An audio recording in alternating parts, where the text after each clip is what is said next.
بسم الله الرحمن الرحيم الحمد لله رب العالمين والصلاة والسلام على سيد المرسلين محمد وعلى آله وأصحابه أجمعين اللهم علمنا ما ينفعنا وانفعنا بما علمتنا وزدنا علما يا عليم. الله تعالى bu dunyoni imtihon dunyosi qilib yaratdi. Bu dunyoda barcha xalqlarni bo'lib ham musulmonlarni Alloh taolo imtihon qiladi. Rasululloh sallallohu alayhi va sallam hadisda aytadilar: "Ashaddun nasi bala'an al-anbiya thumma as-salihun in kana ahaduhum la yubtala bil faqr hatta ma yajidu ahaduhum illa al-aba'ata allati yahwiha وإن كان أحدهم ليفرح بالبلاء كما يفرح أحدكم بالرخاء." Odamlarning ichida eng qattiq imtihon qilinadiganlar payg'ambarlardir va ulardan keyin solihlar dedilar. Payg'ambarlar qanchadan qancha og'ir imtihonlarni boshlaridan kechirganlar, lekin ular hech qachon Allohning taqdiridan imtihonlaridan shikoyat qilmaganlar. Agar shikoyat qilgan bo'lsalar, faqatgina Allohning o'zigagina iltijo qilib, Allohning o'zigagina shikoyat qilganlar. Payg'ambarlardan keyin solihlar. Rasululloh sallallohu alayhi vasallam hadisning davomida aytibdilar: "Summa solihun", undan keyin solihlar. "In kana ahaduhum la yubtala bil faqr", ularning ba'zilari faqirlik bilan, yo'qchilik bilan imtihon qilinadi. Hatto ular bitta aboa deb haligi ustiga kiyadigan kiyim, bizda uni chopon deyishi mumkin, to'n deyishi mumkin, yo yaktak degan ham so'z ishlatilardi. Shunga o'xshagan bir ustunimda yopadigan bir kiyimlarigina bo'ladi. Ega bo'lgan narsalari ko'chaga chiqqanda ustlarini yopib chiqadigan bitta kiyimlari bo'ladi. Va ular balo bilan, qattiqchilik bilan, imtihonlar bilan xursand bo'ladi. Xuddi sizlar kengchilik bilan xursand bo'lganlaringiz kabi deydilar. Ularni boshiga qiyinchilik kelganda xursand bo'ladi. Nima uchun? Bu ularni boshiga kelgan narsa Allohning izni bilan, Allohning taqdiri bilan kelyapti. Buni Allohdan boshqa hech kim yozmagan. Alloh yozgan. Alloh yaxshi ko'rgan bandalarni sinaydi, imtihon qiladi. Ularni sabrlarini tekshirib ko'radi.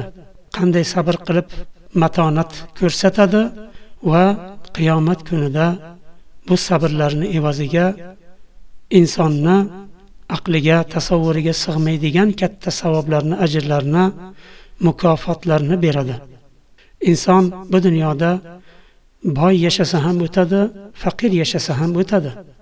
Sog'lom bo'lib yashasa ham o'tadi, kasalmand bo'lib yashasa ham o'tadi. Dunyodan o'tadi. Dunyo juda ham qisqa.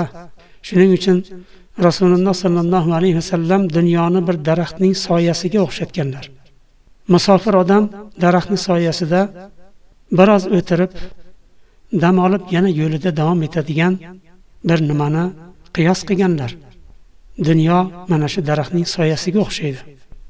Demak, Alloh taolo eng yaxshi ko'rgan insonlar bular payg'ambarlar. Allohning eng yaqin avliyolari bular payg'ambarlar, Allohning eng yaqin do'stlari.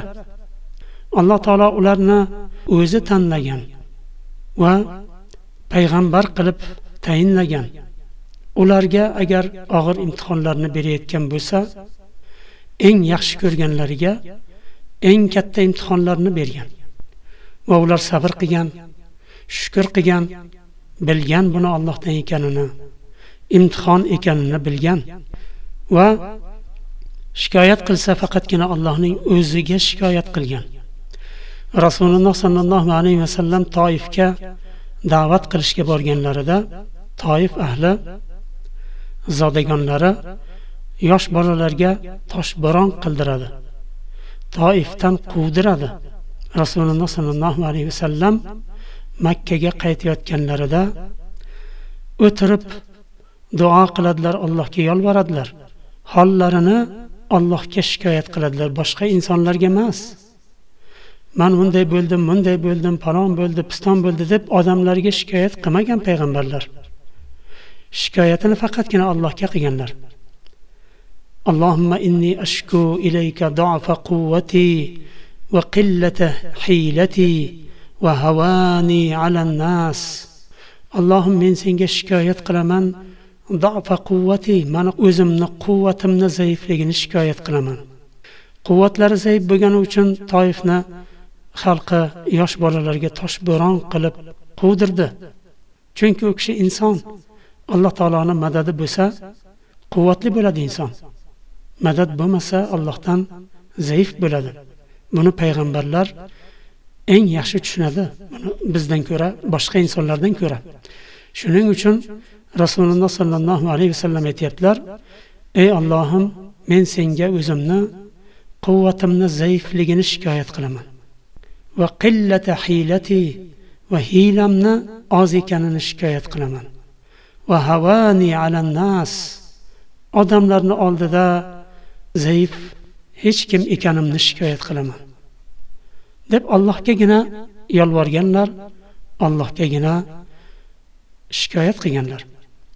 Va yana aytganlar, shu munojatlarini, duolarini davomida aytganlar: "Illam yakun bika alayya ghadabun fala ubali." Bu imtihon, odamlar u kishini toshbo'ron qilib quvdi. Bu agar ey Allohim, seni menga bo'lgan g'azabing bo'lmasa agar, men parvo ham qilmayman deyaptilar. Faqat bir narsadan qo'rqyaptilar. Allohim, sen g'azab qilmagan bo'lsang agar bo'ldi. Sen mendan g'azablanib, odamlarni menga qarshi qilmagan bo'lsang bo'ldi. Har qanday imtihonga sabr qilaman, parvo qilmayman deyaptilar. Yetarki bu seni g'azabing bo'lmasin. Shuning uchun mu'minlar payg'ambarlarga ergashadi. Payg'ambarlarning siyratiga, ularning yo'liga, axloqiga ergashadi ki ular yer yuzida Allohning nuri, Allohning hidoyat uchun yuborgan elchilari. Imtihonlarga sabr qiladi. Faqir bo'lsa sabr qiladi, Allohdan yordam so'raydi. Duo qilib Allohdan yordam so'rashdan qaytarilmagan. Aksincha buyurilgan. Allohdan yordam so'rab haloldan rizq so'rash bu masalan man qilinmaydi. So'raydi inson. Allohdan so'ramasa kimdan so'raydi? Ba'zi bir xato tushunchalar bor.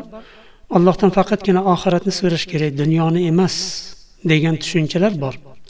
Bu mutlaqo noto'g'ri bu. Allohdan dunyoni ham so'raysiz, oxiratni ham so'raysiz. Shuning uchun Robbana atina fid dunya hasana va fil oxirati hasana va qina azaban nar. Robbimiz bizga dunyoda ham yaxshilik bergin, oxiratda ham yaxshilik bergin va jahannam azobidan asragin deyapti. Alloh taolo shunday deb o'rgatyapti Qur'onda.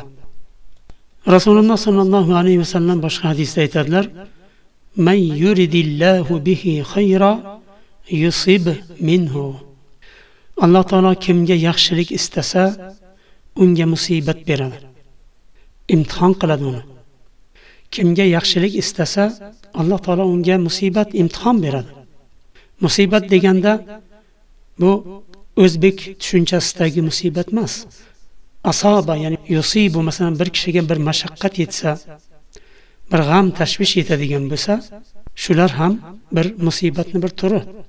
Agar Alloh taolo bir kishiga bir musibat beradigan bo'lsa, kichkina bo'lsin, katta bo'lsin, demak Alloh taolo unga yaxshilik iroda qilgan bo'ladi. Uni gunohlarini kechiradi. Shu yetgan musibatni katta kichikligiga ko'ra Alloh taolo uni gunohlarini kechiradi. Alloh taolo uni sabriga ko'ra, shukriga ko'ra uni martabasini ko'taradi. Martabasini oliy martabalarga ko'taradi. Musibatlar o'tib ketadi. Dunyoni o'zi o'tib ketadi.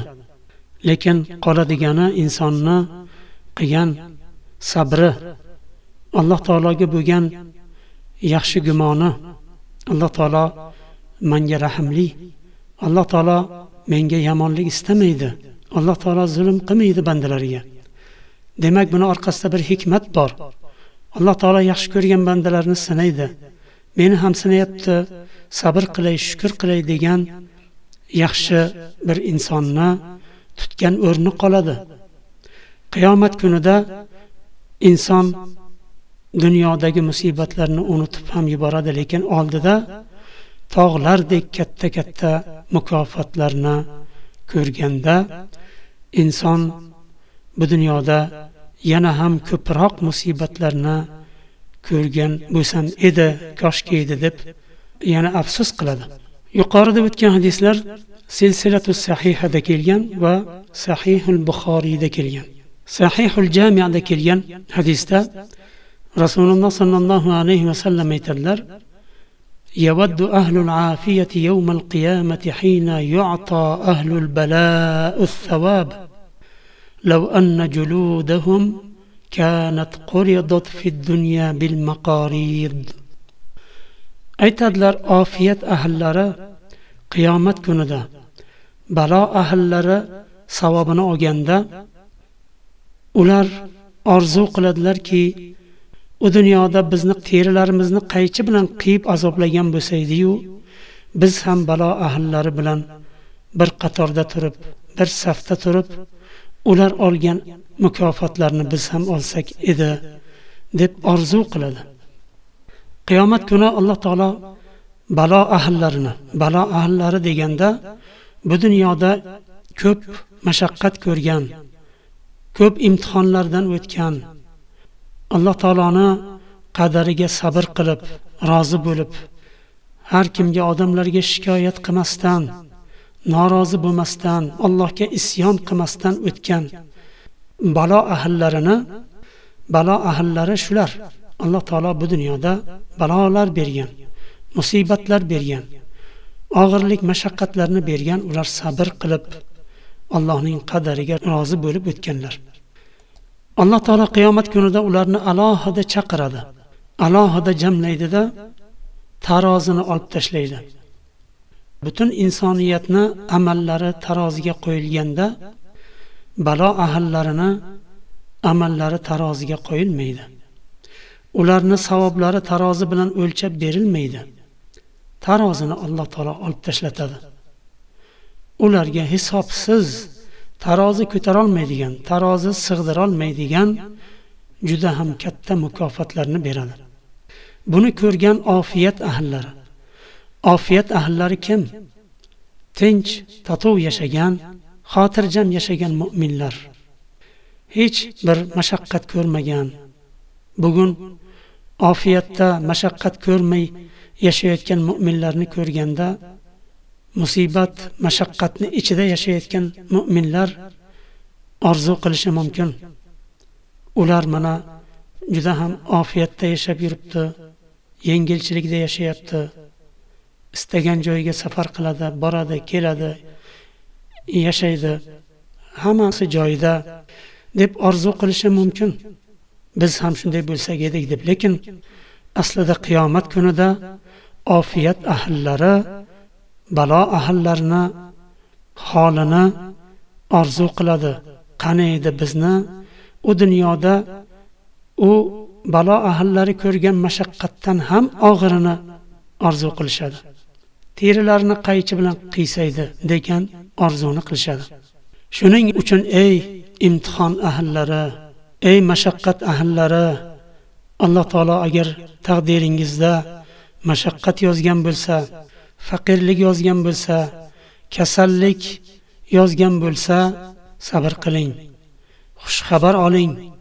Alloh taolo qiyomat kunida sizga bergan mukofotlarni hisobini ham tasavvuringizga sig'dira olmaysiz. Qanchalik katta ekanini. O kunda sizni ko'rgan ofiyat ahllari sizni holingizdan ham battarini bu dunyoda ko'rgan bo'lsaydik deb orzu qiladi. Sahih at-Targ'ibda keladi. Rasululloh sallallohu alayhi va sallam aytadilar: "Innar rajula la yakunu lahu 'indallohi al-manzila, fama yablughuha bi'amal, فما يزال يبتليه بما يكره حتى يبلغه إياها. Mana qarang qanchalik Alloh taolo o'zini yaxshi ko'rgan qullarini qanday qilib yuksak martabalarga ko'taradi. Bu dunyo bir ikki marta ko'zingizni yumib ochguncha o'tib ketadigan bir vaqtinchalik. Shuning uchun sa'atan min nahar, qiyomat kunida so'ralganda dunyoda qancha bo'ldinglar deganda, ya'ni kunduzidan 1 soat bo'lding deydi. Kunduzidan 1 soat. Balki u 100 yil yashagandir, lekin 1 soat deyapti. Dunyo mana shunday tez o'tib ketadi, 100 yil bo'lsa ham, 1000 yil bo'lsa ham. 100 yil deb biz bu dunyoni, hozirgi vaqtimizni odamlarini aytyapmiz. Oldingi odamlar 1000 yillab yashagan. Odam alayhisalom, Nuh alayhisalomning vaqtida. Rasululloh sallallohu alayhi vasallam hadisda aytibdilar, kishini Allohning huzurida bir o'rni bo'ladi. Alloh taolo bir kishini bir martabaga ko'tarishni istaydi. Lekin bu inson, bu mu'min o'sha martabaga o'zini amallari bilan ko'tarila olmaydi. Qilgan amallari, masalan namozi bo'lsin, ro'za, sadaqalari, haj, umra, nima amali bo'lsa ham hammasini jamlab ketirsangiz ham u manzilaga, u martabaga ko'tarilishga yetmaydi. Undan keyin Alloh taolo bu bandani o'sha yuksak martabaga ko'tarishni istadi, jannatdagi eng yuksak martabaga. Buni Alloh taolo bu dunyoda imtihon qiladi, balolar beradi, mashaqqatlar beradi va ma yazalu yabtalihi bima yakrah. Bu mu'min banda yoqtirmaydigan narsalar bilan imtihon qilishda Alloh taolo davom etadi, toki shu bandasini o'sha yuksak martabaga ko'tarmaguncha bu dunyoda unga hayot beradi va imtihon beradi.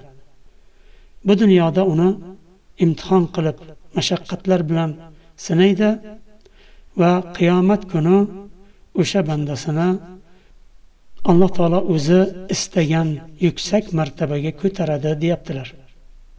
Shuning uchun har bir yetgan makruh, inson o'zi yoqtirmaydigan bir holat kelganda bilingki Alloh taolo sizni martabangizni ko'tarishni istayapti, xatolaringizni o'chirishni istayapti, gunohlaringizni kechirishni istayapti. Imom Abu Davud sahihlarida rivoyat qilgan hadisda Ummul Ala radhiyallohu anha aytadilar: "Qalat عادني رسول الله صلى الله عليه وسلم وأنا مريضة فقال أبشري يا أم العلاء فإن مرض المسلم يذهب الله به خطاياه كما تذهب النار خبث الذهب والفضة." أم العلاء رضي الله عنه aytadilar, Rasululloh sallallohu alayhi vasallam meni ziyorat qildilar va men kasal edim. Va aytdilar, xush xabarlaring ey Ummul Ala, ya'ni bashoratni eshiting degani. Ey Ummul Ala, musulmonning kasalligi, agar musulmon kishiga kasallik yetsa, Alloh taolo shu kasallik bilan uni xatolarini tozalab ketkizadi. Qandayamki olov, ya'ni o't tillo bilan kumushdan, oltin bilan kumushni kirini ketkizganidek. Oltinni yo kumushni o'tga nima qilganda, qizdirganda oltin alohida ajralib chiqadi, uni nimalari alohida ajralib ketadi. Kumush ham xuddi shunday.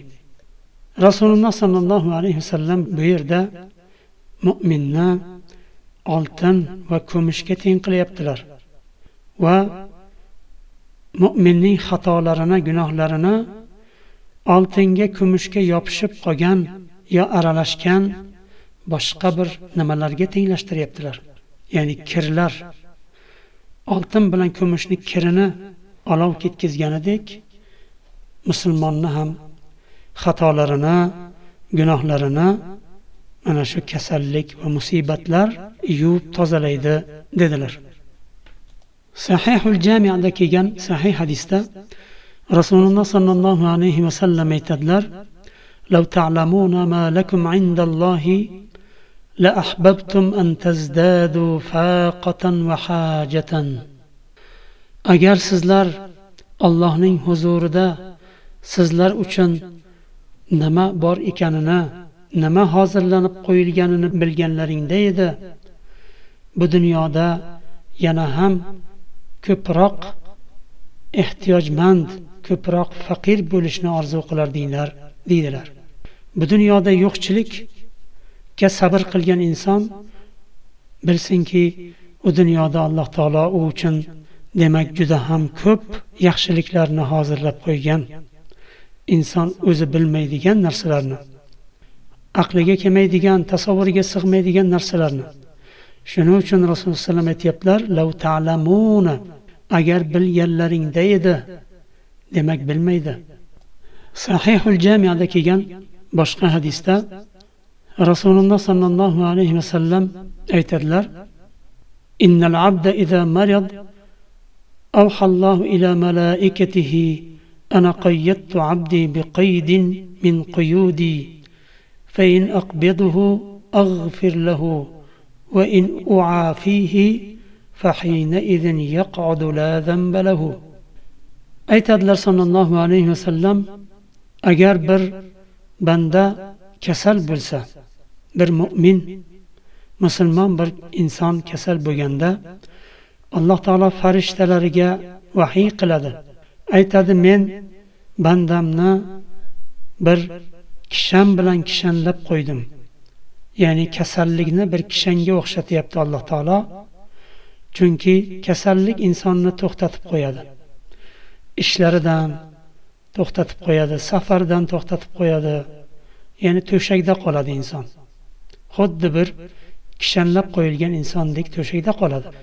Va aytadi Alloh taolo, agar men uni jonini olsam, shu kasallik bilan uni gunohlarini kechiraman. Agar men unga shifo bersam, u bandam gunohsiz holatda o'tiradi deydi. Alloh taoloning rahmati, marhamati keng. Alloh taoloning rahmatini, marhamatini, lutfini inson aqliga ham sig'dira olmaydi.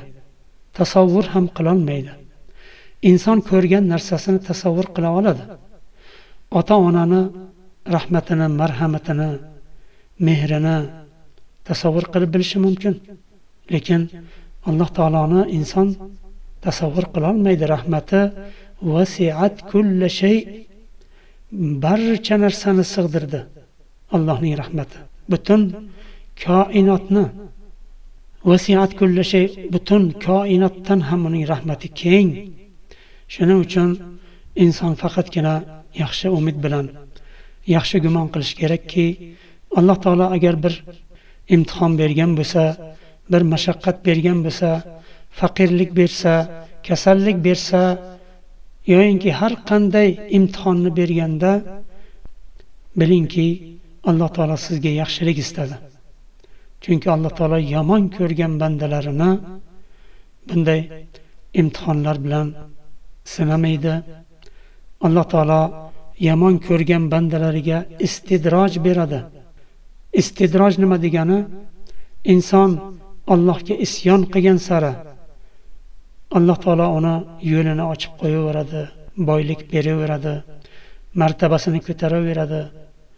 U odam o'ylashi mumkin, men shuncha zulm qilsam ham Alloh taolo meni martabamni ko'taryapti, rizqimni kengaytiryapti, balo battar bermayapti, o'zim ham sog'man, oilam ham sog', demak men haq yo'ldaman, Alloh taolo meni quvvatlayapti deb bechora istidroj nimaligini bilmasdan yana zulmida, isyonida davom etaveradi. Buni istidroj deydi. Istidroj, Alloh taolo bandani gunoh bir zulmga kirganda, yomon ishlarda masalan davom etganda, Alloh taolo uni to'xtatish uchun musibat bermaydi. Alloh taolo o'zi yaxshi ko'rgan bandalari agar xato qilsa musibat beradi to'xtatish uchun. Balkim men xato qildim, balkim men bir gunohga kirdim, balkim men zulm qildimki Alloh taolo menga musibat berdi deb qo'rqqanidan to'xtaydi. Lekin yomon ko'rgan qullariga Alloh taolo musibat bermaydi. Ular isyon qilgan sari ularning martabasini ko'taradi. Ular zulm qilgan sari, isyon qilgan sari yo o'ziga zulm qiladi yo boshqalarga, ya'ni Alloh taolo ularning martabasini ko'tarib, sog'ligini berib, rizqini ham kengaytirib qo'yaveradi. Ularni yana ham chuqurroq nimaga ketishi uchun. Va vaqti kelganda Alloh taolo ularni ushlaydi, lekin foydasi bo'lmaydi. Ularni tavbasi ham, afsus nadomati ham qabul bo'lmaydigan vaqtda Alloh taolo ularni jonini oladi va jazosini Allohdan ko'radi ular. Shuning uchun agar Alloh taolo musibat bersa, imtihon bersa, mashaqqat bersa, mu'min inson bu taqdir bilan rozi bo'ladi va Allohdan gumonini yaxshilaydi, yaxshi gumon qiladi, yaxshi umid qiladi va sabr qiladi. Alloh taolo barchamizga sabr, matonat bersin, mustahkam iymon bersin, haq yo'lda sobit qilsin, o'zi rozi bo'lgan yo'lidan yuritsin va husni xotima bilan rozi bo'lgan holda jonimizni bu dunyodan ajalimiz yetganda rozi bo'lgan holda olsin. Subhanakallohumma va bihamdik, ashhadu an la ilaha illa ant, astaghfiruka va atubu ilayk.